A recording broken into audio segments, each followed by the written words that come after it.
Hi everyone, I'm Dan Carbone, and with me I have Dan Bishop from Bishop Construction, and these guys specialize in foundation repair. This next one is sort of I don't think I've ever seen a house that does what this thing does, but I mean, this thing's like straddling a creek. What's going on here? Well, when the original builders put this house together, they didn't use the right size beams, and they were wooden beams. So through the years, they had a deck over part of this, and the deck started to rot out with the beams.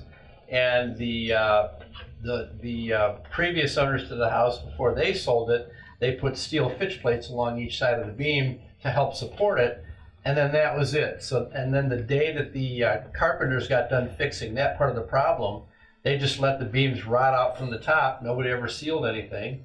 And so you're saying these here are steel. Those are steel plates on the outside of a wood beam that were bolted through there. Gotcha. So part of the wood on the top is completely rotted out. Mm-hmm. So we have to open that up, dig out the rotten wood, mm-hmm. put a new treated wood plate in the top, and now we're going to put a steel cap on these plates, mm-hmm. weld them together, and turn those fitch plates into a real steel beam, so mm-hmm. that when the wood beam on the inside decides to finish rotting out, you have an entire steel beam.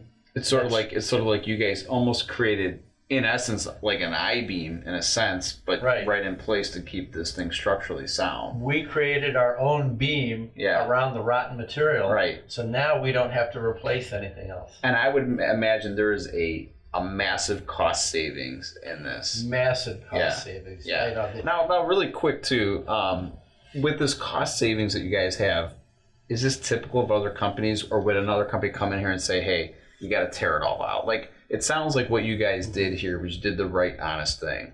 Right. And I told the owners that if I had to rebuild this, I would do this for myself this way. Mm-hmm. And when I laid it out for him, he told me what he and his wife expected to spend with other companies giving them estimates. Mm-hmm. And it was almost double. So this has been like the ongoing buzz. We're not associated with Bishop Construction, but the ongoing buzz is that you guys kind of do the right thing. You really do what's right for the client, regardless of the cost, trying to save them costs, but also make sure that they have a safe, functioning foundation. We do the right thing because we're working with architects, structural engineers, and local municipalities mm-hmm. to make sure everything's approved and everything's done correctly. So if you guys want more information, especially if you have something tricky like this, I mean, I think in general, foundations in general are just tricky. These guys are the experts. Look them up. We'll put the website up here, Bishop Construction, and hopefully you guys can get in touch with them and find out more. Thank you.